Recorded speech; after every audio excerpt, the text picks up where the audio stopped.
It truly is an honor today to be here and to be a recipient of the Grinnell Award.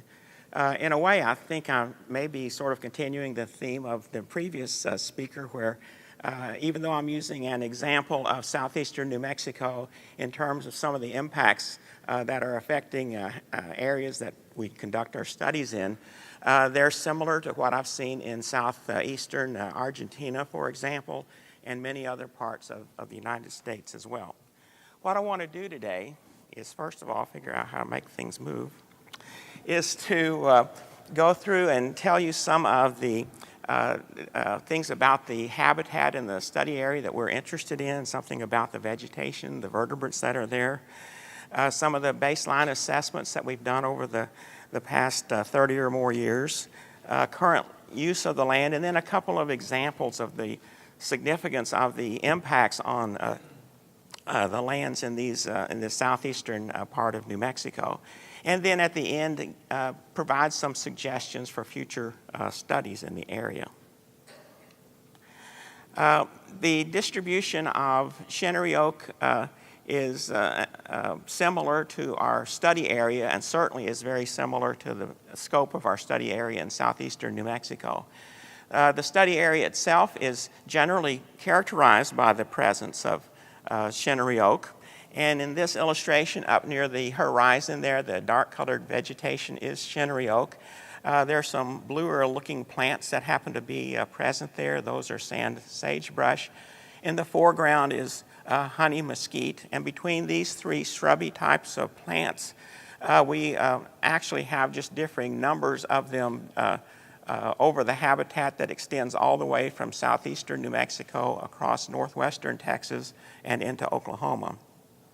Also in this habitat are a variety of grasses, blue stems, drop seeds, grama grasses, and those sorts of things. The big thing that's in common with all of them is the sandy soiled habitat that's present there.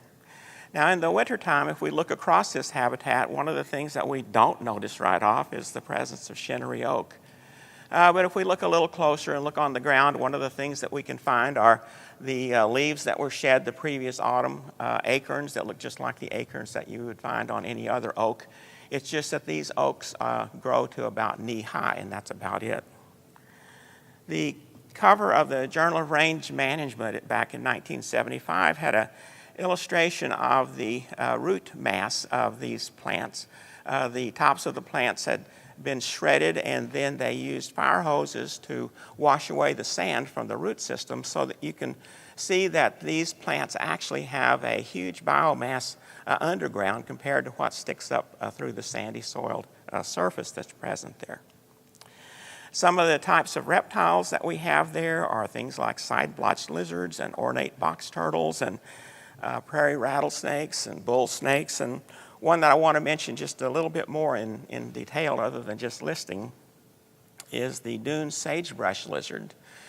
This is a lizard that has a distribution that includes southeastern New Mexico and adjacent parts of Texas, so it has a very limited range. It has been proposed to be listed as threatened or an endangered species. That the attempts to have it listed at a federal level have been inhibited by political sorts of things. But the New Mexico Department of Game and Fish has listed it as an endangered species because of the habitat modifications that are going on in this area. It only occurs in these open areas between the stabilized dunes, and so it has a very specific habitat that it occupies there. Birds that are present there are greater roadrunners, mourning doves, paraloxias, scale quail, Chihuahuan ravens, and one I want to talk about a little bit more in a few minutes, and I primarily justify the use of a bird because Joseph Grinnell, if you look through his 500 or so publications, you'll find that most of them had to do with birds. So that's my story, and I'm sticking to it, and that's what we're going to use as an example here. The typical mammals that you'd expect in a sandy soiled habitat in the southern part of the United States.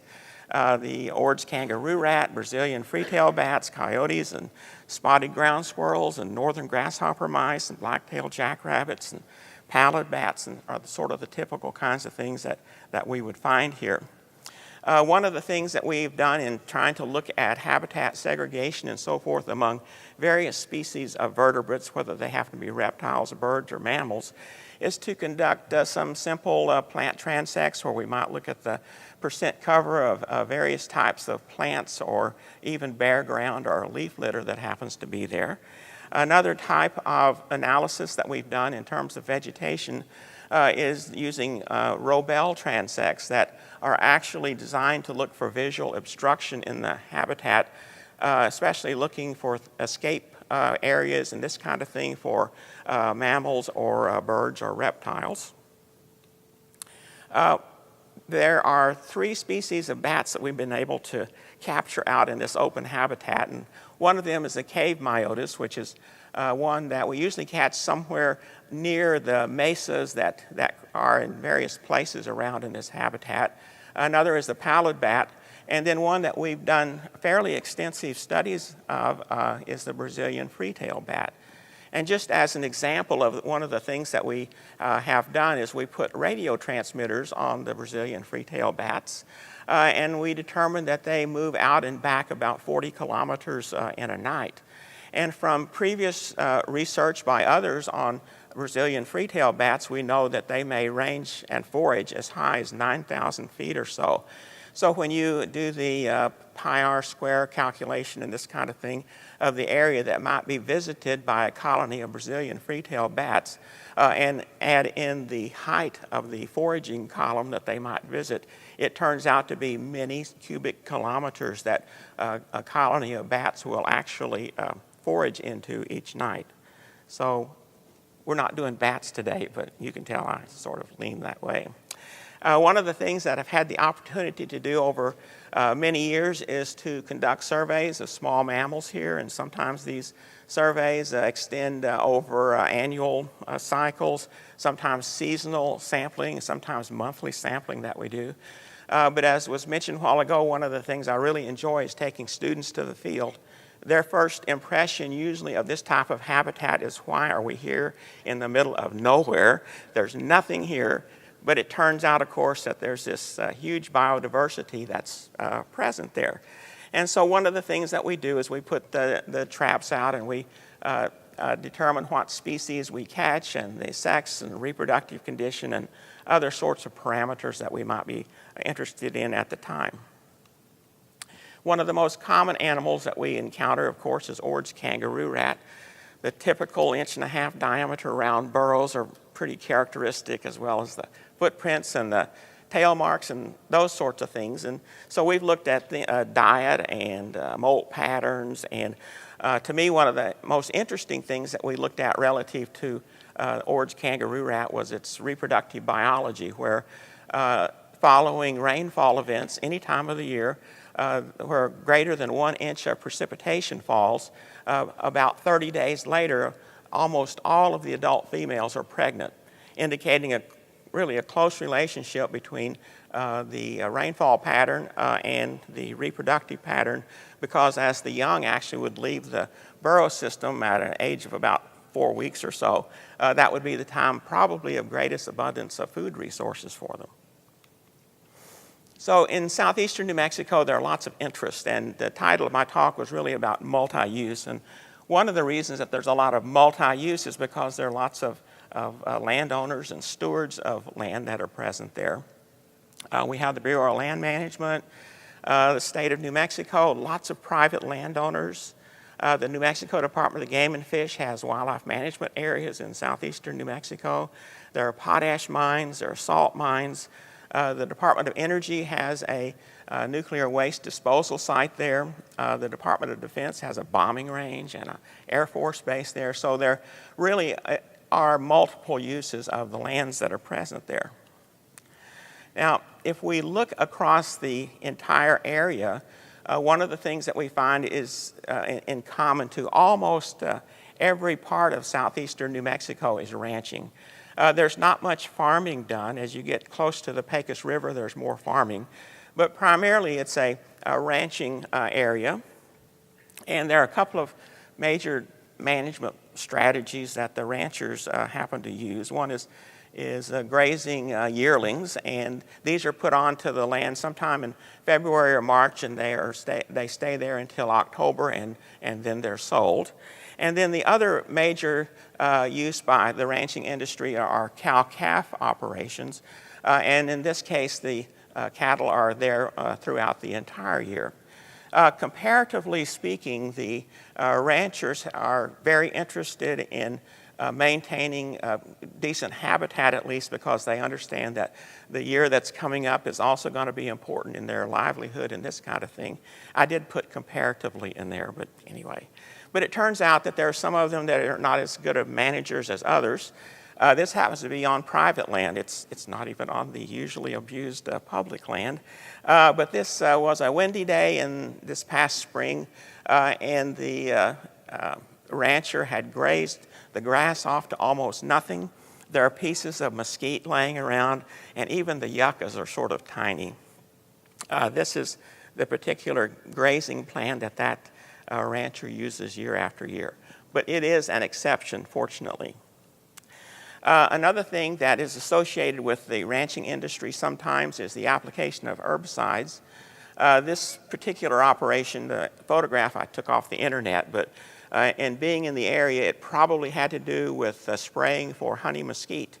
But they also have similar sorts of things in terms of application of herbicides to remove the shinnery oak and the sand sagebrush and other vegetation. The idea simply being that if you remove these woody types of plants, there's more room for grasses to grow, and we can put more cows on there. Not trying to make any judgment calls here. Another very important use of lands in southeastern New Mexico is for hunting. There's a relatively small population of collared peccaries there, but they're not really hunted extensively. Pronghorn season does bring hunters. The population of pronghorns does seem to be decreasing there. In conversations with the ranchers, they tell me that it's because of poaching, and they blame various people for this sort of thing. The population of mule deer is decreasing, not only in southeastern New Mexico, but across all of New Mexico. It's kind of interesting to note that that's not the usual case these days, but it turns out it's true in New Mexico, according to the Game and Fish Department. The other two species that we have here are birds, and the scale quail is one that is hunted here extensively. When you visit the area during quail season, it's very common. You will see hunters walking out across this shinnery oak mesquite habitat with their shotguns. If they're not walking out across it, they're driving up and down the Caliche roads looking for coveys of quail to jump, so it's a pretty common thing to see those hunters there. During dove season, if you go to the earthen stock tanks that are present in the area, there are so many hunters there that it looks like a Walmart parking lot when you look at all the vehicles that happen to be parked there. So these two species of birds actually draw in a lot of hunters. There is some impact in the Caliche, the traveling of the Caliche roads in some of the things that happens at those ponds. One of the studies that we did one time was to look for the number of lead pellets that are there, and I recall we got like $4,000 or $6,000 to do this. Easy money, because what are the chances of finding a lead pellet out in the middle of nowhere? The very first sample, we found over 100 lead pellets, and it just sort of went up from there. So there are impacts here, and yet that's another story that's beyond what we want to deal with today. Off-road vehicles continue to be a serious problem. The Bureau of Land Management has attempted to control this by having off-road vehicle areas, and for the most part they are successful, but you always have some operators of off-road vehicles that want to go to other places, and so there are other places that have had significant damage to them. This happens to be on one of the BLM areas that are designated to be used as off-road vehicle areas, but some of the other ones look just like this, and they're out there illegally. Multiple use. I mentioned the mining operations. There are many salt mines here. In fact, a lot of the salt that we have across, that we use across our country comes from southeastern New Mexico. There's a huge salt deposit about 2,000 feet beneath the surface, and it actually makes it up to the surface near Loving and Carlsbad, New Mexico, and there are salt mines there that gather that and process it and use it for table salt and salt for livestock and that kind of thing. It has a relatively small impact because it operates mostly in those salt lakes. The potash mining industry produces most of the potash that is used in the world. Potash is a fertilizer. These mines don't have a very big footprint on the surface, but they do have buildings, they do have railroads that go to them, they do have highways that go to them. Probably the most conspicuous thing, though, are the mine tailings, and sometimes the mine tailing piles are 30 or 40 or 50 or 60 feet in depth, and they may cover 1 or 2 square miles. But when you add that up and you look at the overall area, it seems odd to say that that's a relatively minor sort of impact, but it is compared to some of the other things that we have to deal with. There is a radioactive waste disposal site in southeastern New Mexico. It's one that has a railroad going to it, 3 paved roads go to it. It's closed at this moment because in February 2014, some people that were packing up the low-level radioactive waste to be disposed of in the underground mine that's here misunderstood packing it in organic material instead of in inorganic material. And so the material was packed in organic kitty litter, actually, taken to the site, brought underground. It caught on fire and contaminated the facility. They estimate that it will be years before the waste disposal site will be open again, but there's still activity there of people coming in and trying to clean up the waste. Again, a relatively small amount of habitat impact there. Without a doubt, the most significant environmental impact in the area has to do with the extraction of oil and natural gas. Over the years, in conducting studies there, we actually started in the 1970s in this particular part of New Mexico, and there were a few oil wells there and this kind of thing. And one of the things that we started noticing is that there were these white and red flags that were there, and the next thing you know, there's another well there. And then beginning in about 1989 or 90, these drilling operations really increased, and they certainly have in the past 10 or 12 years. So the first thing that we see in this shinnery oak, mesquite, sandy soil habitat that indicates trouble are these red and white flags. Once the deal is made with the mineral rights holder, whether it's public land or whether it's private land, occasionally it's with the surface owner as well, then there's a drilling operation that takes place. The first thing to do is go to a caliche pit. Caliche is a sort of a calcareous material that is leached down through the sandy topsoil, and it tends to accumulate in layers that are somewhere between about 3 feet in depth to even up to 10 feet in depth. And so the surface is scraped away, the caliche is obtained, it's taken to what will become the drill pad. The drill pad is covered with this. That keeps the vehicles from sinking into the sand and so forth. Also makes for a nice flat pad for the drilling operation. And the access roads are also constructed from caliche for the same reasons. It packs well and allows good access. The next thing is to bring in the drilling equipment, and it's a pretty major thing, especially if you get caught on one of these little roads and you have to follow along at 3 miles an hour for 2 or 3 hours or whatever. That's kind of what happened here. The reason I took this wasn't because I was having to follow it along, it's because it totally destroyed the cattle guard that it was going over. And well, anyway, they got out and looked at it and then they went on. This is a view of a typical drilling pad. This happens to be one I took off the internet from down in southern Texas, but looks just like this if you're in New Mexico.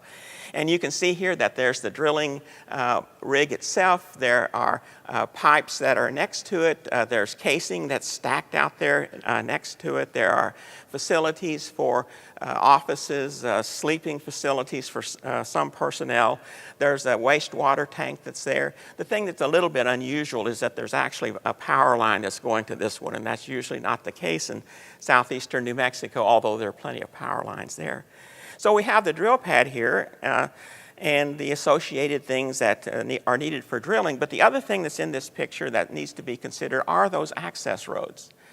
The Bureau of Land Management estimates that each of these operations, these wells, actually impact the surface area of about 3 acres.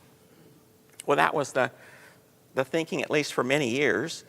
And then there was the development of hydraulic fracturing, and one of the things that they need for hydraulic fracturing is access to water.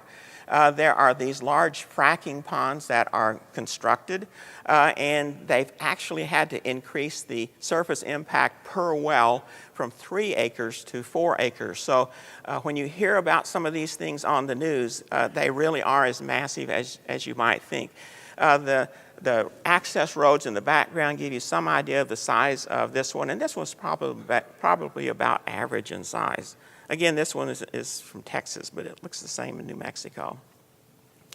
So once the drilling is completed, and if it turns out to be an oil well as opposed to a gas well, and in case of a gas well, there's what's called a Christmas tree, which is a bunch of valves and this kind of thing that sends the natural gas into a pipeline. But if it's developed as an oil well, there is a pump that's put into place, and the head of this pump, there's a rod going down to the sucker rod that goes into the drill head, or well head itself, and then there's this pumping that brings the crude oil and the wastewater up to the surface.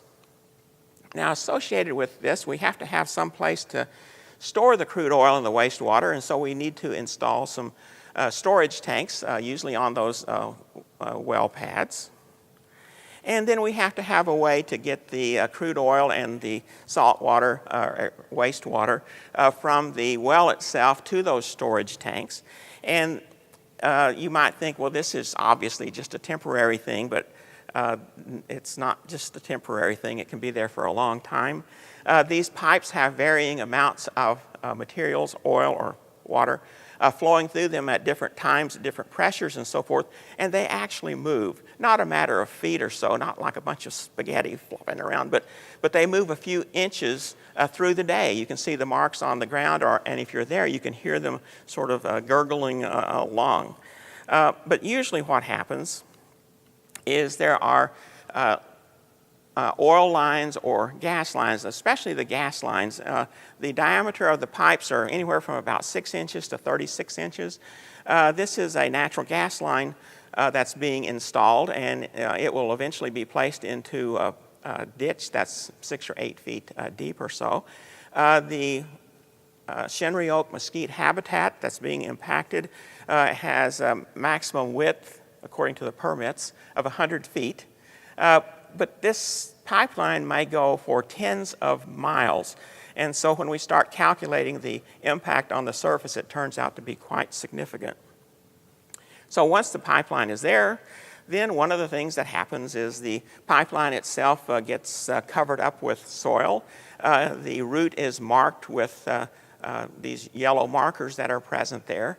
I have never seen any attempt to replant vegetation along these pipelines, so you have this 100-foot wide swath that may go for miles that's just sort of on its own in terms of revegetation and so forth. Well, those pumps that are there, sometimes there are problems associated with the drawing of the oil up from the bottom of the well, which may be several thousand feet deep.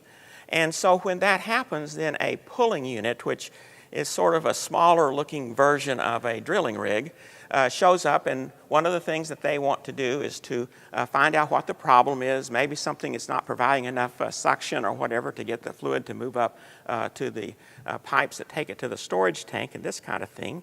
The one that's set up here on a drill pad, you can see some of the pipes or sucker rods that that have already been pulled out of the hole.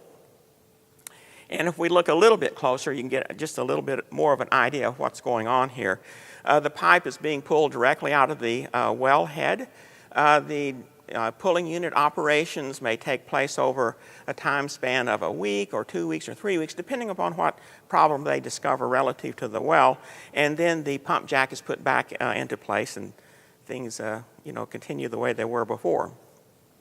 Well, in mentioning all these different things here, there are lots of impacts, and Robel et al. Actually looked at the influence of various things. And as you might expect, the little two-track roads that go through these habitats really have no impact. I mean, if a bird walks up to a two-track road and it'll just walk across it, or a pronghorn or whatever, these are the roads that are used mostly by the ranchers to check on their livestock, check on their windmills, and those sorts of things.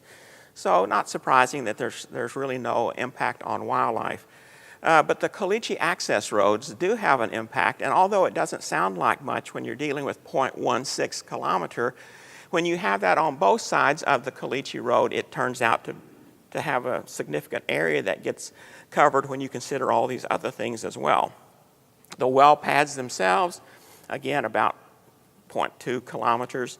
Power lines, more. These are not big power lines. They're not the 115,000 volt things, and they're just the regular power lines that go to the wells themselves. So that's about twice as much. Paved roads is about twice that much. So almost a kilometer on either side of a paved road has an impact upon the movement patterns of wildlife. And then the compressor stations, almost a whole kilometer away. There's a lot of noise that are produced by those sorts of things. So what I wanted to do was to give you some idea of the impact, and this is really about fragmentation and that kind of thing of habitat before we get into some of the other things here. But the yellow outlined area here outlines about 14 square miles. It represents one of the 17 habitat evaluation areas that were selected by personnel of the Bureau of Land Management. These areas were selected because they had the least amount of impact on them. I didn't choose this one because it was better or worse than any of the other ones. I went over to the BLM office and I asked them if they had anything, and so this is what they gave me actually. So in a way, this is kind of random, but having been to all 17 of those habitat evaluation areas numerous times, this one really is pretty typical of what you might see there. Now, I don't know how well you can see it from where you are, but there are little purple squares here that indicate where the well pads are. There are sort of orange lines that indicate where the Caliche roads are. There are little blue lines that indicate where the power lines are. There are also drill pads that are not marked with purple, Caliche roads that are not marked with orange and that kind of thing.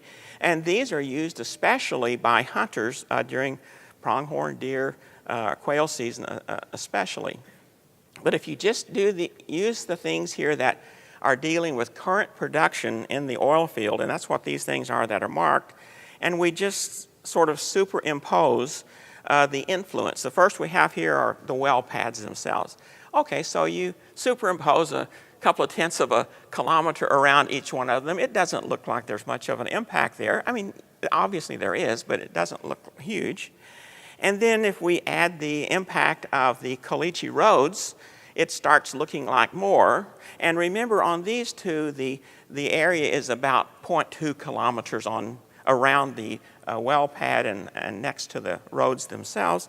And then if we go to the power lines, which remember was about twice that, we find that there really is a considerable area that's impacted here. And using the calculations from the Bureau of Land Management, which are shown in the little pie diagram, sort of bottom center of this figure, you can see that the amount of disturbance on that 14 square miles is almost 50%. So just things that really don't sound like too much of an impact on their own, when we add them up, they turn out to be huge impacts. Now, One of the things I sort of get accused of and guilty is kind of making my point 3 times. I mean, when I write one of those memos, I have to make that point 3 times and so forth. Well, I'm kind of doing that to you guys too, but it's important to look at what these impacts are. If you look at one drill pad and you say, well, it just impacts the area that's 2.2 kilometers around, it doesn't sound like very much. If we go to a hypothetical place of about 25 or 30 square miles, which is what's shown in the upper left-hand diagram here, there might be a road that's there, not a paved road, but just a road that's there. And we decide that we want to put some oil wells there, and let's just put one every 320 acres with its access road. And it might look like the second from the right over there. And as we go across, I know this is not very easy to see, but we go from, 320 acres to 160 acres to 80 acres to 40 acres to 20 acres to 10 acres to a well every 5 acres. That would never happen. I mean, how could you get... Well, guess what? You do have to hunt a little bit. It probably took me 10 minutes, and most of that was trying to get an angle here. And I did cheat a little bit. I used the telephoto to get this, but if you look at this, there's a well at least every 5 or 10 acres or so. In fairness, there are certainly places where there are whole square miles with no oil and gas development. So I was a little bit unfair here in a way, but it didn't take long at all to find this spot. Here's the third way to make the same point. If we happen to be in that same 25 or 30 square mile area and we calculate just random points and how far it is to the nearest road, you know, it could be something, you may be out there with your lantern trying to swat kangaroo rats at night or something like that. You become disoriented and you want to know about how far it is to the road. Well, it would be about 1,500 meters or so. But if you put a well every 320 acres with its access road, that cuts it down almost immediately to 475 meters, and we can go through the 320, 160, 80, 40, and so forth. Well, by the time we get down there to the last couple of these, one of the things that we find is that the whole area is covered with roads, really. When we get down to the 5 or 10 acres, you can take 5 long steps from one road to the next road. And yes, these places really do exist. So what happens when the oil and gas production is no longer active? The well has gone dry or whatever. Well, in some cases, it's just deserted. The buildings are deserted, the storage tanks are deserted, whatever debris happens to be around is just deserted.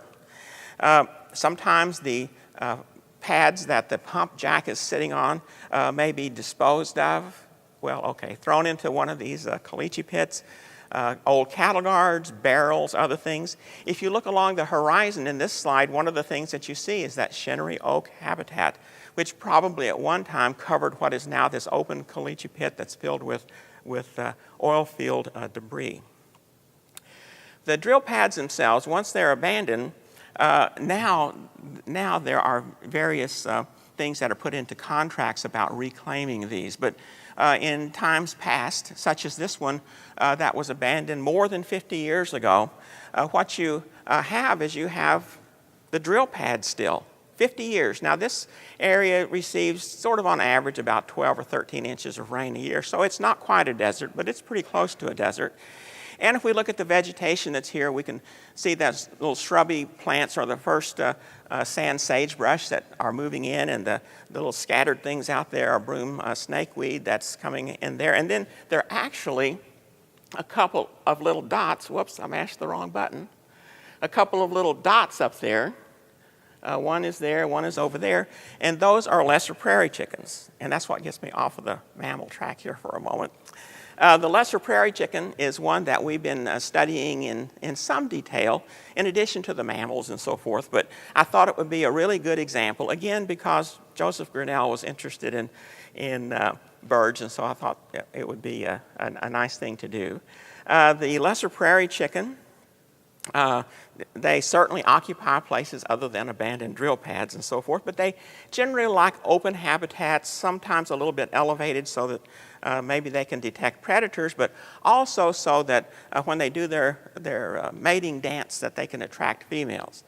Now, lesser prairie chickens are lekking birds. That means that the males go to an area, and sometimes the males will go back to exactly the same spot on the lek year after year. They do very elaborate displays to try to attract a female. There's a lot of foot drumming, as those of us that study kangaroo rats know, and even peromyscus and wood rats and so forth know, that foot drumming is a low-frequency sound that's there. Low-frequency sounds tend to carry farther than higher frequency sorts of sounds. They move their wing feathers along the side of the body. They make a lot of racket with that. The opening and closing of their tail feathers, they make noise with that. Again, those are all sort of low frequency sounds. They cackle, they gobble, they fly up into vegetation, down off of vegetation. Even though there's just a few little sand sagebrush or something like that in there, they tend to put on these fantastic displays, and the female comes in for the mating and that kind of thing. Well, we had the opportunity to measure the sound level that was emitted by these birds. And on a lek that just had 5 displaying males, we have some that had more than 20 displaying males on them. But this is one that we were able to get pretty close and get a pretty good reading of. So this is just a single one, but most of the things we had multiple recordings. But about 53 or so decibels was the amount of sound that was produced. The prairie chickens themselves show up about an hour before sunrise, and they're usually until about an hour after sunrise. And when they leave, then we recorded the background noise. And in the samples that we took, and there were numerous samples, the average is about 30 decibels. And then we went to places where the prairie chickens used to be, and they're not there anymore. They do not come back to those places at all. And we took recordings of those sites' background noise. Now, you might think that's just really an easy thing to do. You just go around to all these places and you record. It took about 3 years to get those because the wind is always blowing, and you need to get these recordings when you don't have some more drastic sort of background noise. So we were looking for, calm days and this kind of thing. And even though it was only 35 decibels, there is a statistically significant difference between the amount of noise that's present where the chickens are lekking versus where they're not.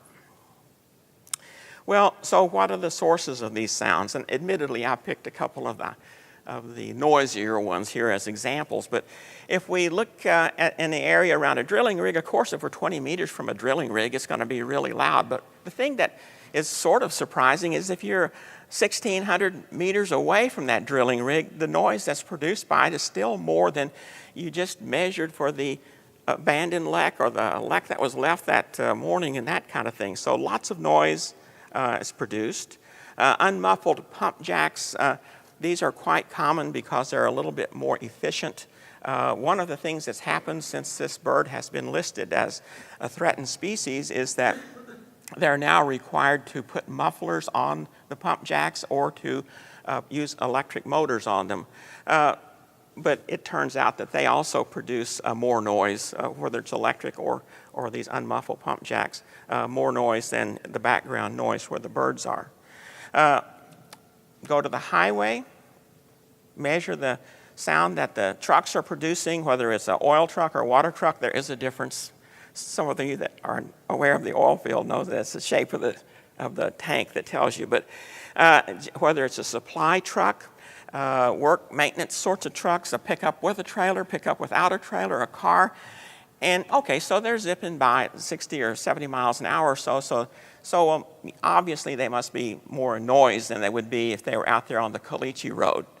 Well, it doesn't turn out that way. I didn't make a slide of those data, but it turns out that because of the use of the Jake brake, which is a gearing down thing that makes a lot of racket, and because of the revving up and the banging and clanging on the trucks, it's about the same level. And not just of the trucks, but of the cars that are pickups that are on those Caliche roads as well. So lots of noise. sorry about the busy table here, but I drew a line across to separate things about prairie chickens from all those other things. And if you were to look across there, you would find a couple of numbers that are the same. We got some more sophisticated equipment so we could look at different frequencies and how loud different frequencies were. Because remember, we had the foot drumming, which is a low frequency sound, and we had the cackling and gobbling and that kind of thing, which is more of a high frequency sound. So is there something, in the sound spectrum that's actually going to help us, localize on what the problem is with the birds? But when you look at this, we see that low frequency sounds are pretty common there. But when you go from the things relative to the birds, the top three rows, and you go down starting with drilling rigs and so forth, you can see that there's really overlap. And that is the noise that's produced by these operations actually sort of mask the noise that is present on these leks. Well, to bring that point home, a couple of examples about that. If we were to graph out all of the frequencies that we sampled, and that's what we have here, this was from a different lek. It wasn't 5 birds. It was about a dozen birds that were out doing their little dance. We can see that the peak was at about 1,000 hertz there, and if you look across, about 45 decibels, and you look at the diagram on the bottom that has one of these unmuffled pump jacks, at first glance, it doesn't look like the one on the bottom totally covers the one on top. But if you look where 45 decibels hits on the bottom one, it does cover up all of the sounds that are produced by the prairie chickens. At all frequencies, it's louder. The compressor stations, it's sort of more so for most of the frequencies. I took the picture of the compressor station from 100 meters away, 300 feet, and as I'm taking the picture, the ground is shaking under me. It's so loud, and no wonder it sort of masks the sound that's produced by the chickens. So if we look at the background noise of the leks that are active versus the background noise of the leks that were abandoned or no longer visited by prairie chickens, we can see that even the background noise masked the background noise where the chickens were. So all we're doing is looking for a sign, just a sign, something that will tell us something that might be going on here. What can cause the problems with these birds? And it's easy to extrapolate that to the mammals too. It's just that instead of recording the sounds associated with the northern grasshopper mouse, for example, we used a lesser prairie chicken because there was more money in it at the time, but we still continue our mammal surveys. But if we look at the signs, it has things about hearing protection, it has hydrogen sulfide, it has all sorts of things. And the bottom line to this is that there are multiple things. It's not only a multi-use area, but there are multiple things that are causing the impact on the environment. We think that noise is really going to be important to the lesser prairie chicken, but just habitat fragmentation and so forth might be important to a lot of the mammals that are present. So in terms of future sorts of things that we might do, we might just look at the habitat fragmentation. When we look out across there and we see those caliche roads and so forth, what impact does that have on the size or shape of home ranges? What about the contaminated oil and water? There's oil that escapes. Usually that oil is picked up and carried to a land farm where it's disposed of. But what about toxic chemicals, perhaps from the fracking operation? What impact does it have on the vertebrates? Light pollution. When you drive out across the oil field at night, no one lives there, but it's lit up. And the lights are on poles next to pumps, on storage tanks, on the trucks, on the drilling rigs, and it looks like a sort of a sparsely populated city. What impact does that have on the vertebrates? Noise pollution. I'll mention some things about that, but in research on birds in other areas, sometimes they just increase the intensity of their sound, the loudness of it. Sometimes they change some of the frequencies, and not only frequencies in terms of hertz and so forth, but frequencies in terms of the notes that they might emit. Hydrogen sulfide pollution. I've been sort of interested in this, but I was told I shouldn't be sending my graduate students to some places. But wouldn't it be neat to see what would happen if, anyway. So there's, and then there's the seismic pollution. the movement of those pipes on the surface, okay, that's not much. That's not going to have much of an impact, I don't think. But when you stand on top of one of those natural gas pipelines that's buried 6 or 8 feet under the ground, you can feel the ground shaking under you. And of course, those compressor stations do the same sort of thing. Herbicide application obviously changes it. There's some of the applications that have been so overboard, in my opinion, that it looks like a bomb blew up there, and some of these were 20 or 25 years ago. One of our current studies is looking at the arthropod fauna of these herbicide-treated and non-treated sites, and it is just amazing that 20 or 25 or 30 years later, there's a huge impact that's there. Well, I would like to thank Dr. Michelle Gilley, Dr. John Hunt for much of the data that I've presented today, and the many, many, many undergraduate students and graduate students that have participated in our projects over the years. And of course, we've been very fortunate in getting funding from lots of different organizations, and we certainly do appreciate that.